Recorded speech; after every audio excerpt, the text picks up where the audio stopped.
It is really interesting to see how time flies.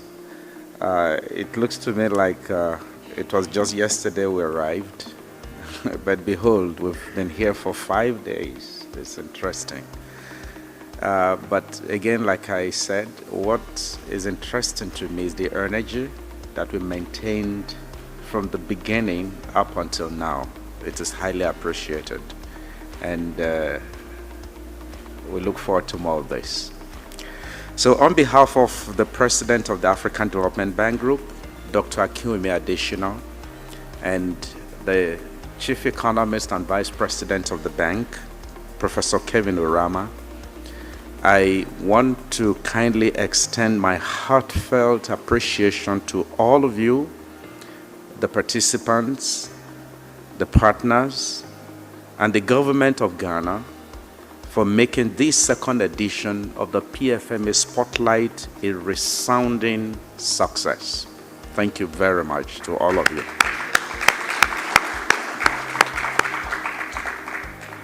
For these 5 days, we have focused on tackling one of the most pressing challenges that Africa is facing, and that is the problem relating to public debt management as it relates to loan negotiation and also debt restructuring. But the interesting thing is that we have done it with clarity. We have done it with urgency. And we have also done it with purpose. I see we've shared several experiences that we have at our country level. We have debated strategies. We have also built a collective understanding of how we can negotiate smarter, how we can negotiate better, how we can restructure and manage our debt in a more sustainable way. I'm really impressed, like I said, by the enthusiasm that I saw in the room, the commitment, and the depth of knowledge that we all bring. And what impresses me about that is the fact that it's not just only the facilitators who have this wealth of knowledge, but even all of us. This is really impressive and highly appreciated. So thank you very much for this 5 days of training and discussions and networking. I always tell people when we attend meetings of this nature, let's not limit it to just talking here, interacting, and go. Networking is absolutely important. You may have a challenge you're facing, you may have a work you want to get done. In most cases, it is the network you build. Maybe another colleague in another country who are doing it well and doing it better, you just put a call across and you get a solution.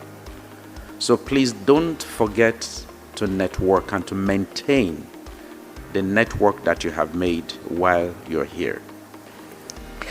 There are a number of key outcomes that we can really relate and associate to these 5 days of meeting.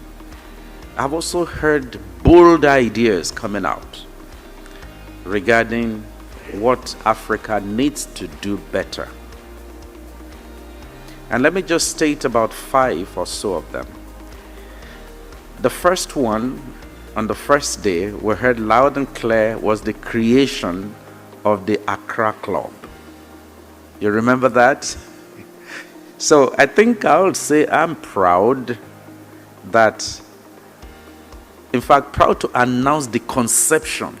It's not the birth yet.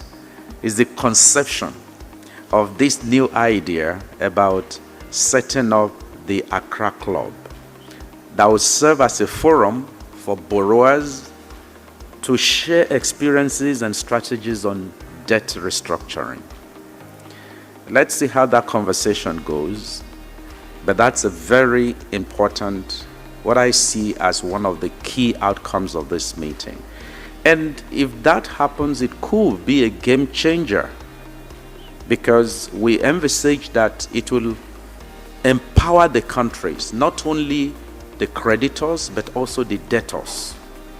One of the things you recall was that when is taking place, in most cases, the debtors are not in the room, only the creditors. So they state what the conditions are, and you just have to accept. So when we have borrowers also being on the table, when discussions take place, that indeed will help African countries to manage the current situation they are in. The second bold idea I heard, it's about early warning and early action. And what that impresses on my mind is the fact that debt distress is avoidable. You don't necessarily need to get there. There are several actions you can take not to get there.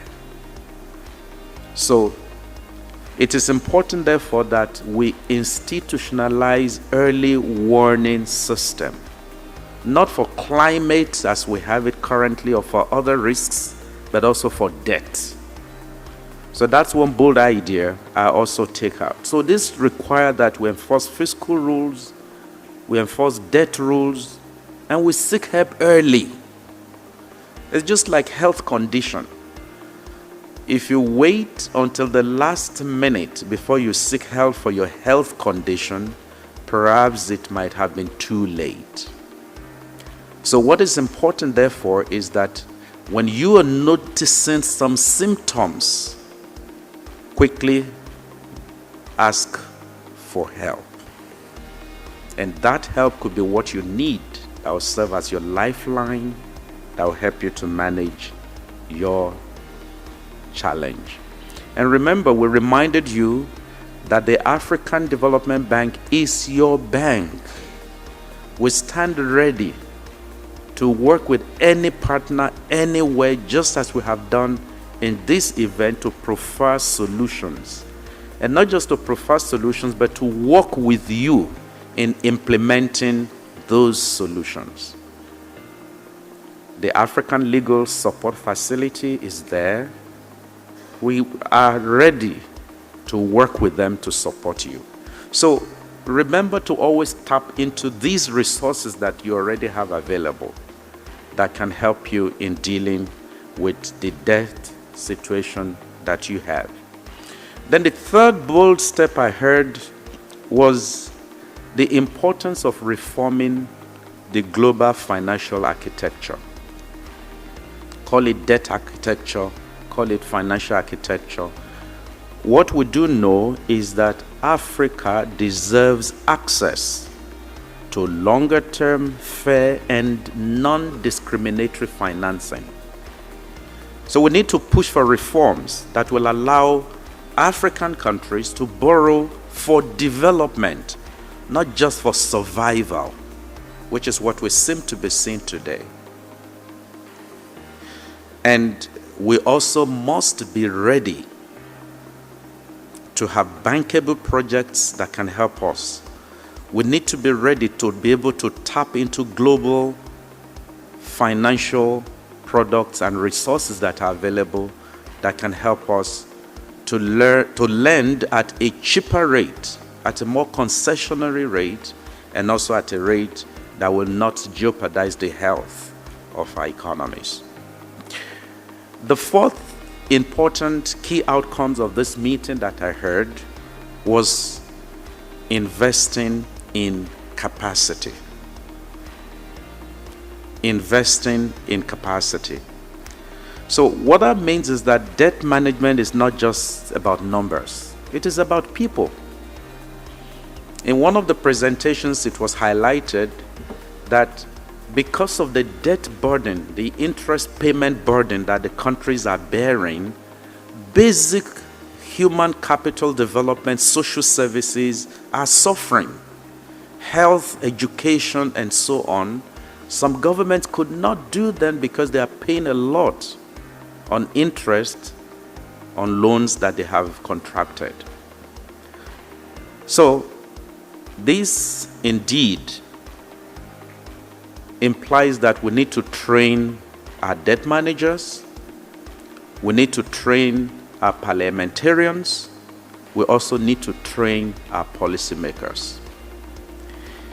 And this spotlight event, which is in series, as you know, this is the second of it, is just one of the several interventions that the bank has been making and will continue to make in support of all EU member countries.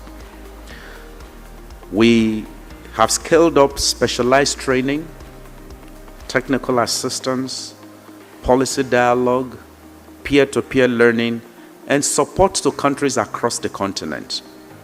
So we encourage all the countries to tap into these available resources.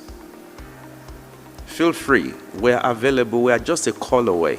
We're just an email away to help us know how we can help you. And we'll be happy to help you in all areas of capacity development, whether it is individual, whether it is institutional, whether it is organizational. And the fifth and final big ideas I heard that came out of this meeting is the importance of valuing our natural wealth. Africa has a wealth of natural resources that we need to value more properly. So I would make bold to say that Africa is not poor. We are simply undervalued. And that undervaluation is what we need to change by ensuring that we ourselves value our natural wealth so that we know our own worth. So we need, therefore, to revise our national accounts. We need to reflect our natural capital in our national accounts, which are not accounted for in a number of countries in Africa. And that is what will improve the credit worthiness of these countries. That is also what will change how the world sees us. That will also change how the world not only sees us, but lends to us. So let's keep that in mind. So these are very wonderful 5 big ideas that I'm taking away from this meeting. So the die is cast. The road is set. What we need to do is to work on it.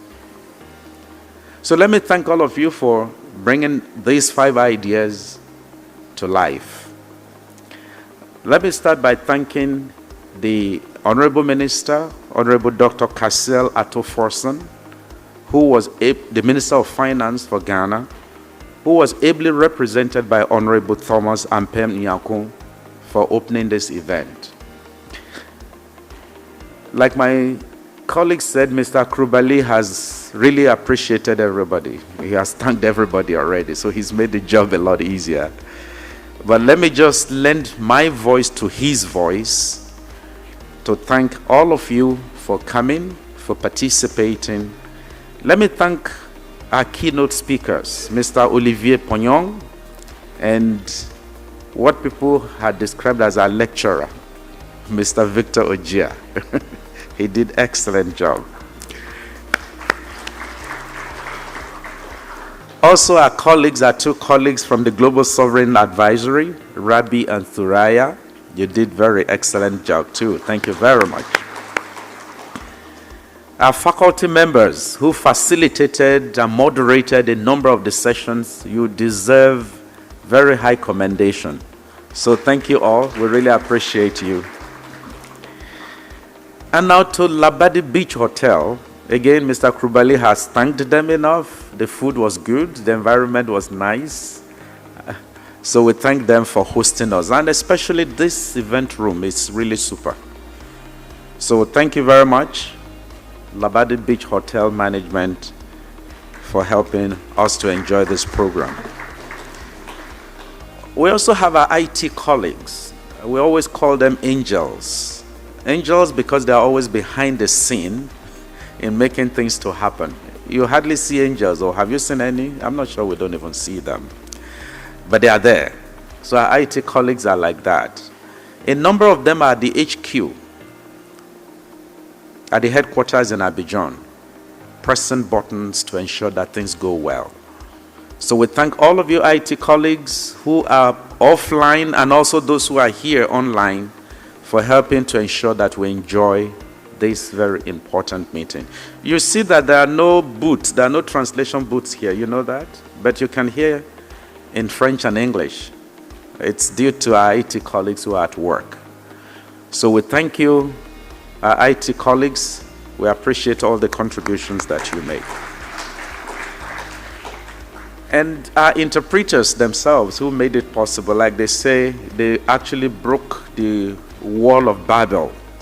Some of us who are familiar with some religious history will know what that means. Helping us to hear ourselves simultaneously in 2 different languages is amazing. So our interpreters, if you can hear me, a very high appreciation to you for helping us to hear ourselves throughout the course of this. And our partners, the African Legal Support Facility, we called on you and you answer us. We appreciate you and look forward to calling you again. And for bringing in another partner, the Global Sovereign Advisory, we also appreciate you and also appreciate the Global Sovereign Advisory for also joining us in facilitating this very important meeting. And we have a number of colleagues, my colleagues who have also worked very hard, literally sleepless day and night to get this happen. You know what it means to bring people from 22 countries in Africa with the travel challenges, visa issues, and so on. And others came all the way from Canada, from the US. It's not easy. So please, let's give a very high and resounding appreciation to all our colleagues. And one of them, let me start with the country office here in Ghana. We have a large team here led by Mrs. Jerusalem Fasika, who deployed all their arsenal in Ghana, in Accra, to support us. Thank you very much, our colleagues in the Ghana country office. And now to the dedicated team at the African Development Institute, who worked very hard, especially the policy management unit or division of the bank. Please, you'll permit me to mention names because they did excellently well. And I'll appreciate you if you can just give them a very good, warm appreciative claps. The first is Dr. Sidwell Hove, who is the manager of the Policy Management Division of the African Development Institute. Thank you very much for your leadership in making this to happen. And Mr. Chidebere Ibe, who is task managing this very important intervention. We also thank you so much for your support and leading the team at the technical level. Mr. Nkwanyane Sebutswe, thank you so much for all the hard work. Mrs. Kamaria Badiru Epus Kwamina, thank you very much. We appreciate you. Thank you for all the help. Mr. Gaurav Kumar is our IT person on hand. Thank you so much for all the help. And Mrs. Sylvie Odette Groga, merci beaucoup. Merci. And Mr. Alpha Tijan Cole, he's our intern. Excellent job. So thank you very much, colleagues, for all the hard work, dedication, and team spirit that helped us to achieve this very important event, success of this important event. So, Spotlight event has really demonstrated that it is more than a training. It is actually a movement, and that is what we want to make it to be. Let's make it a movement, not just a training, we receive, we hear things, and we go. No. Let's make it a continuous conversation through which we can be sharing experiences, sharing information that can help us to improve on what we're doing on a daily basis. So we want this movement to be a movement for responsible borrowing. We want it to be a movement for transparent restructuring. We want it to be a movement for productive debt use. Like I said at the beginning, there's nothing bad about debt, but we know what is bad about it. The terms, you saw some clauses that could put some countries into trouble, and more importantly, the use to which you put the resources, the loan you get. Leakages are common features of many African problems. We need to plug them and close them. That is the only way we will actually show that that movement is ongoing. So let us take advantage of the knowledge we have gained, and I'll even call it wisdom that we have received here. Let us make good use of it. Let us remember to support ourselves, support one another. Let's see it's like the Ubuntu spirit. You are because I am. So if you are aware your friend, your colleague is having some challenges and needs support in the other country, let's feel free to provide that support. So let's be determined to make debt work for Africa, or work better for Africa. So we'll all continue to provide platforms as an institution, platforms that are required for learning, for collaboration. And we count on all of you to continue to come with us on this journey of engagement. So thank you all for your commitment. We wish you a very safe travel as you go back to your respective countries. And please send our love and regards to your country authorities, that we appreciate them allowing you to come for this training. So thank you once again, and thank you.